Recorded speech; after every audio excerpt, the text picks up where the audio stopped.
अस्सलामुअलैकुम। सीखो उर्दू में आज हम सीखेंगे दो शाही अल्फाज और उनका इस्तेमाल।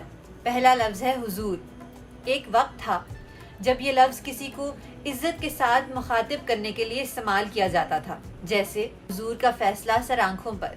हुजूर, बादशाह सलामत ने आपको याद फरमाया है। दूसरा लफ्ज़ है नवाब। मुगल दौर में नवाब किसी इलाके के हुक्मरान को कहा जाता था और बाद में किसी दौलतमंद शख्स को।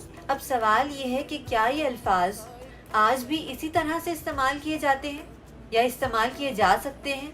आप इस्तेमाल करें, आपकी मर्जी, मगर ज़रा देख भाल के इस्तेमाल कीजिएगा, क्योंकि अब ये अल्फाज किसी को तंज करने के मानों में इस्तेमाल किए जाते हैं। जैसे हुजूर, आप तो कब से आराम ही फरमा रहे हैं, सारा काम तो हमारे जिम्मे है। हुजूर की तो फरमाइशें ही नहीं खत्म होती। नवाब साहब, आप कहें तो आपका बिस्तर यहाँ क्लासरूम में ही लगवा दें, क्योंकि आप यहाँ पढ़ने नहीं सोने आते हैं। नवाब साहब की शान में कोई कमी ना आए तो बराहे मेहरबानी अपने खाने के बर्तन बावर्ची खाने तक पहुँचा दीजिए, आपके ममनून होंगे।